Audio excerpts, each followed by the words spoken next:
오늘 이 시간에는 굉장히 중요한 질문 두 가지를 다루도록 하겠습니다. 오늘날 기독교인들이 많이 이 영혼 불멸설을 믿는 분들이 많이 내놓는 질문입니다. 우리가 성경을 연구할 때 우리의 태도가 굉장히 조심스러워야 됩니다. 정말 진리가 무엇인가 살피는 마음이 있어야 됩니다. 하나님의 뜻이 무엇인지 내 모든 것을 내려놓고 공정한 마음에서 살피는 태도가 굉장히 중요합니다. 어떤 분들은 성경을 같이 공부하다 보면 억지 주장을 해요. 어떤 때는 이렇게 보면은 자기가 틀린지 아는데도 고집 부리는 것 같은 그런 것을 제가 느끼는 것이에요. 어떤 분들한테는. 우리가 성경을 연구할 때 그렇게 하면 안 돼요. 내가 모르는 새로운 빛이 다가올 때 그때 굉장히 조심해야 됩니다. 그때 내 자신이 드러나고 내 고집이 드러나고 내가 높아지고, 어떤 분들은 자존심 때문에 또 못 받아들여요. 자기가 틀렸다는 게 너무 싫은 거예요. 보면은 우리는 틀릴 수가 있습니다. 잘못 생각할 수도 있고. 그래서 항상 어린아이 같이 겸손한 마음으로 주님의 뜻이 무엇입니까? 주께서 인도하시는 대로 제가 따라가겠습니다. 이것이 바로 14만 4천의 정신 아니에요. 어린 양이 인도하는 대로 따라가는 자예요. 왜 그런 태도가 필요할까요? 그래야 점점 밝은 빛으로 우리가 인도함 받을 수 있기 때문이죠.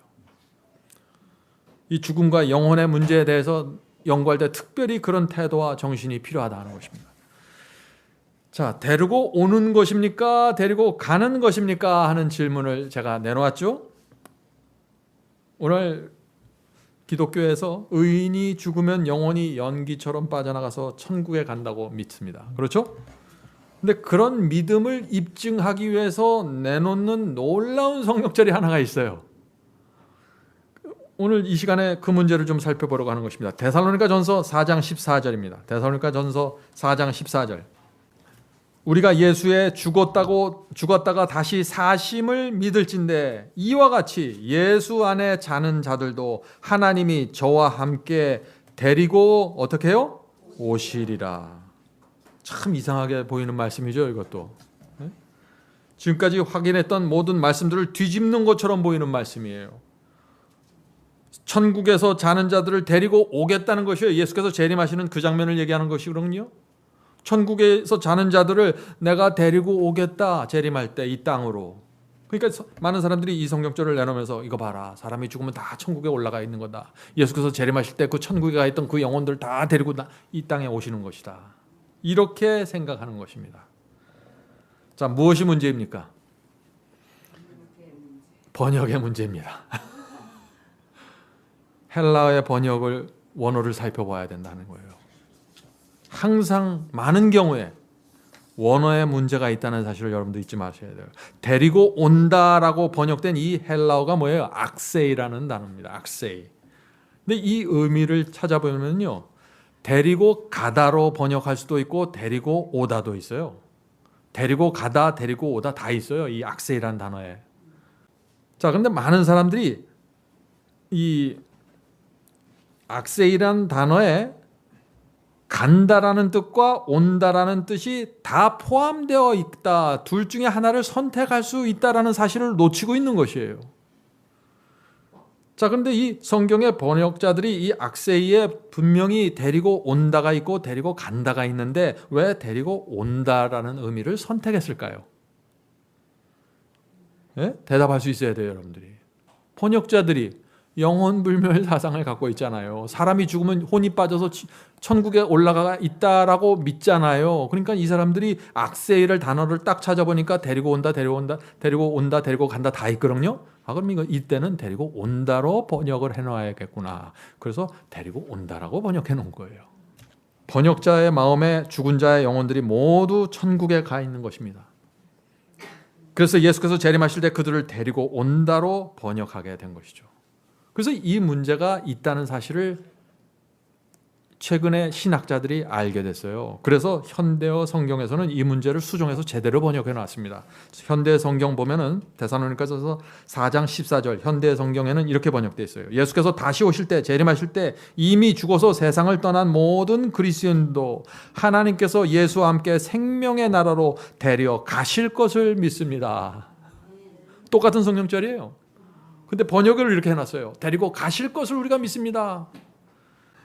성도 여러분, 죽은 성도들은 여기 하늘에서 자고 있는 것이 아니죠. 여기 지금 성경절 자체가 그렇게 돼 있잖아요. 예수 안에서 자는 자들도. 어디서 자는 거예요? 무덤에서 자는 거로 우리가 알고 있잖아요. 예수께서 무덤에서 잔다고. 근데 예수 안에서 자는 자들도, 여긴 번역을 제대로 해놓고 그 뒤에는 악세를 데리고 온다로 해놨기 때문에 이게 뭐 자는 건 무덤 속에서 자는 거고 데려오는 건 또 천국에서 데려오는 거로 이렇게 돼버렸다는 얘기예요. 이해하시겠습니까? 예. 그래서 이 마틴 루터도 잠에서 깨어나는 부활의 소망에 대해서 분명하게 고백했습니다.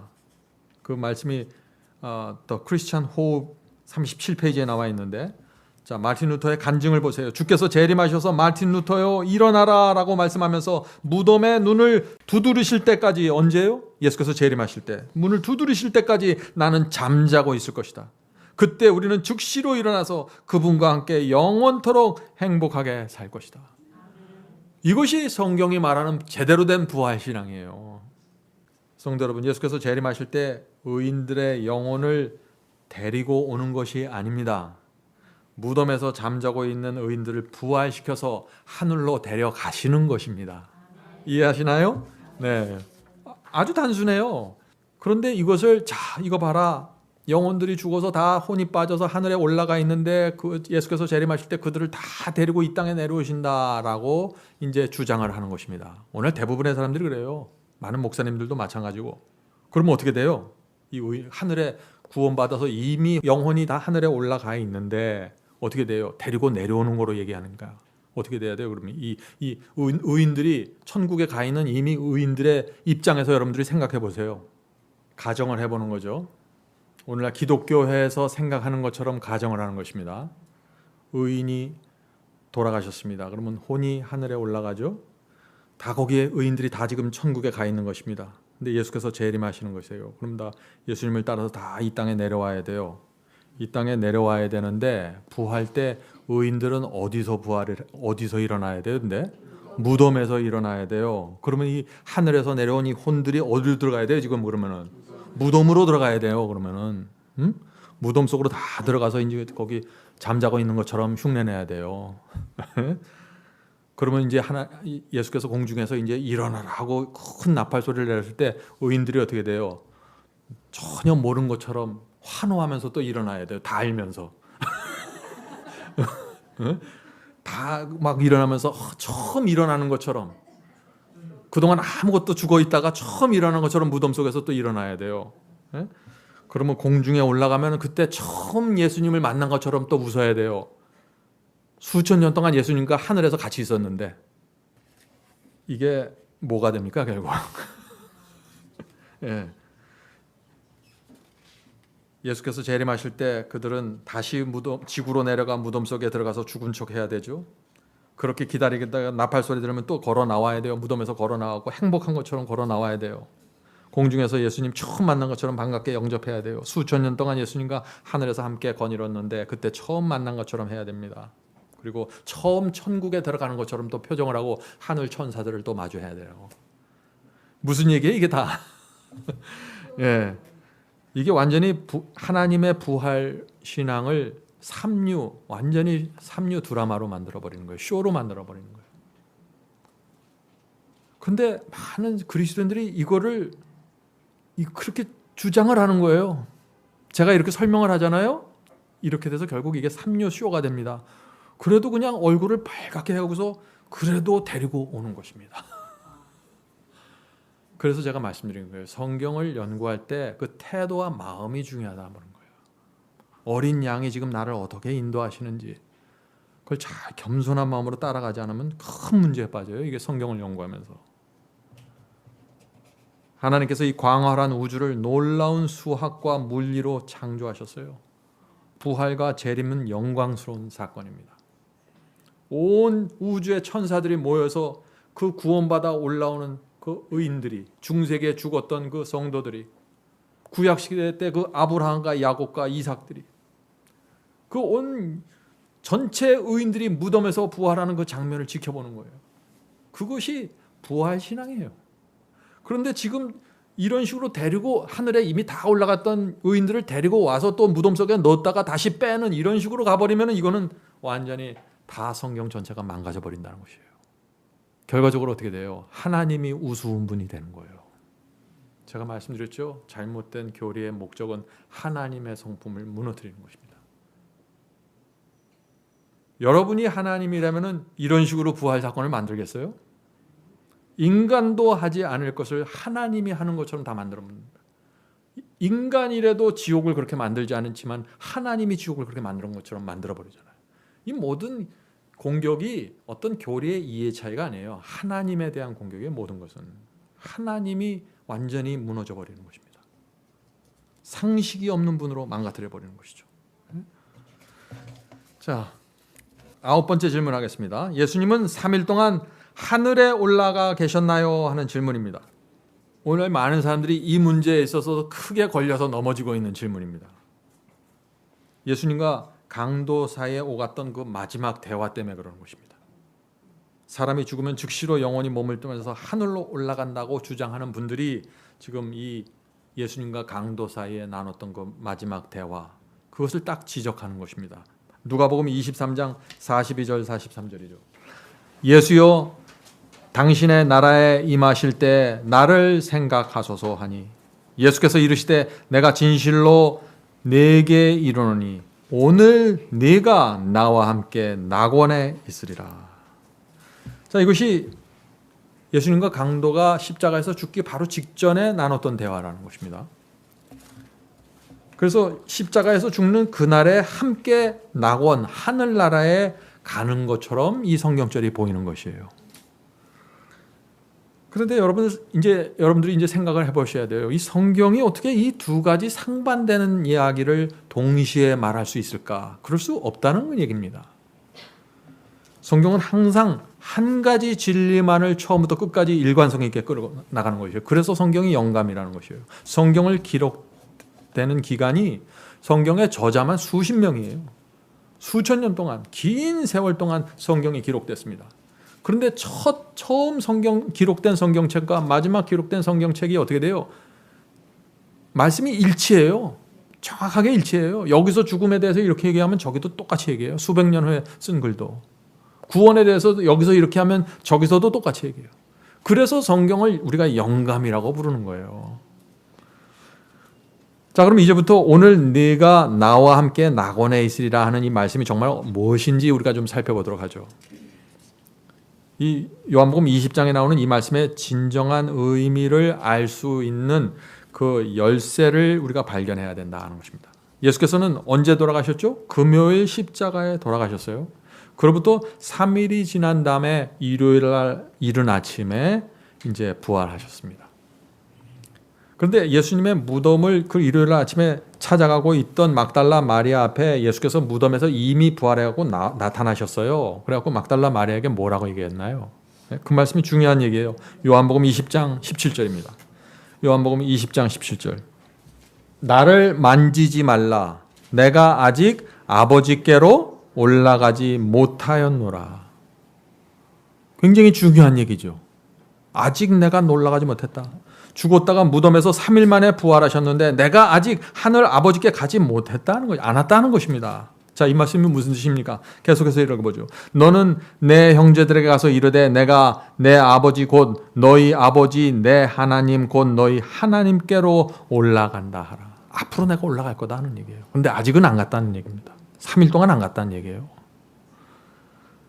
자, 그래서 영원 불멸설을 믿는 우리 그리스도인들은 지금 예수께서 요한복음 20장에 하신 이 말씀의 의미를 전혀 이해를 못하는 거예요. 이게 도대체 무슨 얘기냐? 다들 그렇게 얘기하는 것입니다.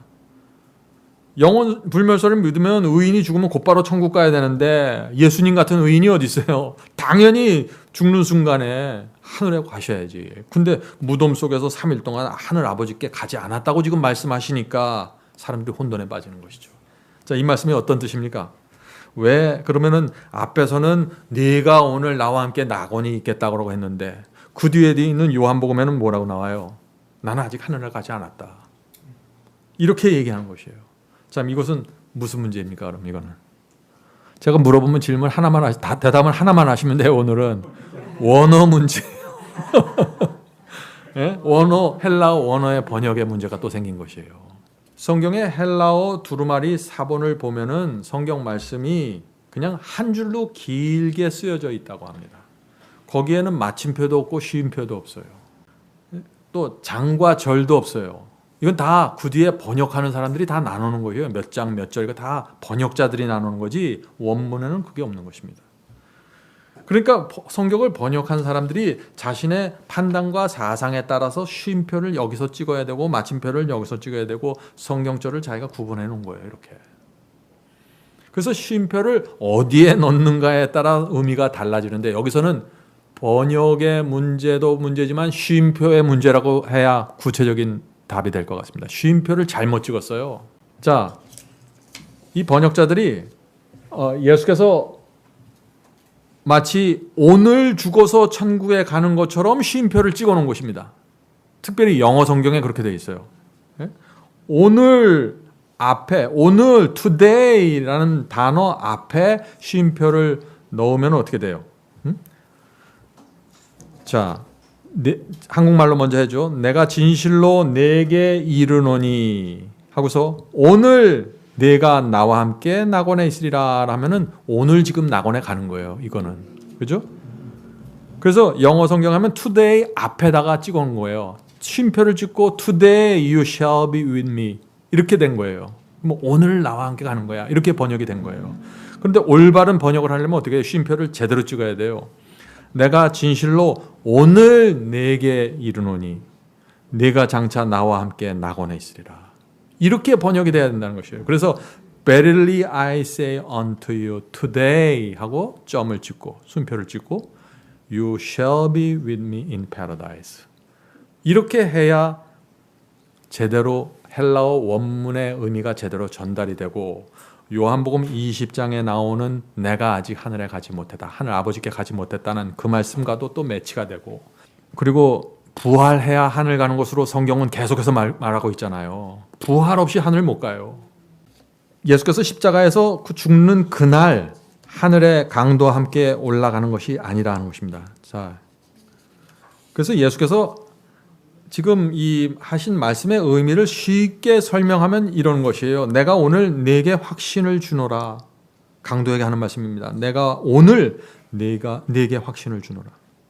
비록 지금 내가 아무도 구원할 수 없는 무기력한 인간처럼 보이지만 내 제자들은 모두 나를 버리고 도망갔고 나를 중재인으로 취급하고 있지만은 지금 나는 네가 장차 나와 함께 낙원에 있게 될 것이라는 내가 약속을 주겠다. 이런 표현을 하시는 것이에요, 지금. 자, 그럼 강도가 부탁했던 말의 의미도 좀 우리가 생각해 봐야 됩니다. 문제를 풀 수 있는 또 하나의 열쇠가 강도가 하는 부탁의 그 말씀을 살펴보면 나옵니다. 누가복음 23장 42절에 있죠. 예수여 당시의 나라에 임하실 때 나를 생각하소서. 지금 강도는 제대로 된 질문을 했어요. 지금 데리고 달라고 지금 죽자마자 나 데리고 가달라고 부탁한 게 아니에요. 언제 지금 데리고 가달라고 부탁한 거예요? 당신의 나라가 임할 때. 마르다하고 똑같은 얘기를 하고 있는 거예요. 마지막 부활의 날, 마지막 세상 끝 마지막 날에 당신의 나라가 임할 때 그때 내 이름을 호명해 주십시오. 나를 기억해 주십시오. 그걸 얘기하는 것입니다. 오늘 당장 보상을 달라고 부탁한 것이 아닙니다. 이 강도도 사도 바울이 말씀했던 것처럼 마지막 날에 의의 면류관을 쓸 수 있게 해달라고 부탁했던 것입니다. 죽음을 목전에 둔 바울도 똑같은 얘기를 했죠. 자신의 믿음과 봉사에 대한 보상을 예수께서 재림하시는 그날에 받을 것으로 얘기하는 것입니다. 자, 디모데후서 4장 6절부터 8절 보죠. 디모데후서 4장 6절부터 8절입니다. 관제와 같이 벌써 내가 부음이 되고 나의 떠날 기약이 가까웠도다. 내가 이제 죽을 날이 가까운다 이것입니다. 내가 선한 싸움을 싸우고 나의 달려갈 길을 마치고 믿음을 지켰으니 이제 후로는 장차 후로는요 미래를 얘기하는 것입니다. 이제 후로는 나를 위하여 의의 면류관이 예비되었으므로 주 곧 의로우신 재판장이 그날에 내게 주실 것이니. 그날이 언제예요? 예수께서 재림하시는 그날을 얘기하는 것이에요. 그날에 내게 주실 것이니 내게만 아니라 주의 나타나심을 사모하는 모든 자에게니라. 얼마나 분명해요. 자기만 면류관을 보상을 마지막 날에 받는 게 아니라 자기처럼 주의 나타나심을, 주의 재림을 간절히 사모하는 모든 자들은 그날에, 마지막 그날에 상을 받겠다는 것입니다. 성도 여러분, 그래서 회개한 강도가 뭐라 했어요? 예수여, 당신의 나라에 임하실 때 그때 나를 기억해 주십시오. 그래서 예수께서 뭐라고 했어요? 진실로 내가 오늘 내게 이르노니 내가 그때 나와 함께 낙원에 있겠다라고 말씀해 주셨다는 것입니다. 그래서 많은 사람들이 오늘의 문제가 뭐냐면 예수께서 대답하신 그 한글 성경만 읽어요. 그래서 마치 오늘 내가 널 데리고 하늘에 올라가겠다는 것처럼. 근데 강도가 부탁했던 질문을 봐야 되잖아요. 질문은 미래 그날 마지막 날에 나를 기억해 달라고 요청했던 것이죠. 그래서 성경은 아주 분명한 것이에요. 오늘 여러분께서 몇 차례 이 죽음과 영혼에 대한 강의를 들으면서 처음부터 끝까지 일목요연하게 일관성 있게 진행되는 거 여러분들이 보시죠. 번역에 문제가 있어서 이렇게 뒤죽박죽이 된 것처럼 보이지만 정확한 원어를 갖고 정확한 번역을 들이밀으면은 창세기부터 계시록까지 하나의 선을 타고 진리가 흘러가고 있는 것을 여러분들이 확인할 수 있는 것입니다. 자, 이제 성도 여러분들이 이제 답변할 시간이 되었습니다. 예수님은 3일 동안 하늘에 올라가 계셨습니까? 아닙니다. 100점입니다. 이제 다음 주에 몇 개의 강의를 이 죽음과 영혼에 대한 문제를 하겠습니다. 다음 주에 강의는 오늘보다 훨씬 더 쉬울 것을 제가 예상합니다. 왜냐하면 원문에 대한 문제가 이제 건너갔기 때문에 제가 그러는 것이죠. 많은 사람들이 던지는 질문들이 있습니다. 사도 바울의 말씀 중에서 또 여기저기서 마치 지금 뭐가 혼이 빠져서 뭐가 이루어지는 것처럼 이런 설명들이 나오는데 다음 주에 자세히 살펴보도록 하겠습니다. 하늘에 계신 아버지, 저에게 귀한 말씀을 주셔서 감사합니다. 하나님의 말씀이 수천 년 세월을 통해서 기록되었지만 처음부터 끝까지 일관성을 가지고 유지되고 있다는 사실을 보면서 저희의 마음에 확신과 감사가 넘칩니다. 주여, 진리를 주셔서 감사합니다. 이 진리를 통해서 하나님을 이해하고 이 우주에 돌아가는 이치를 깨닫게 도와주시옵소서. 하늘에 계신 아버지, 저희가 늘 겸손하게 하여 주시옵소서.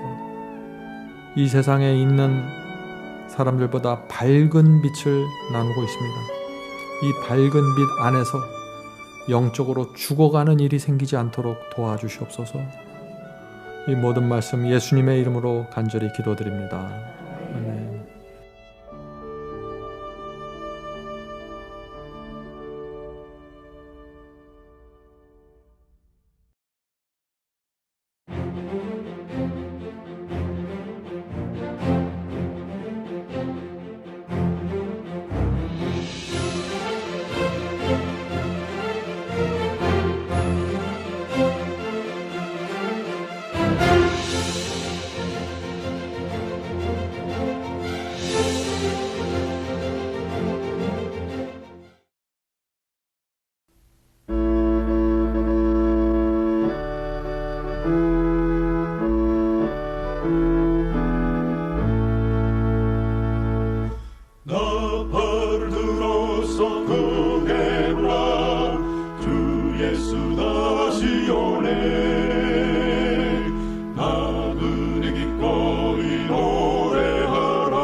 예수 다시 오라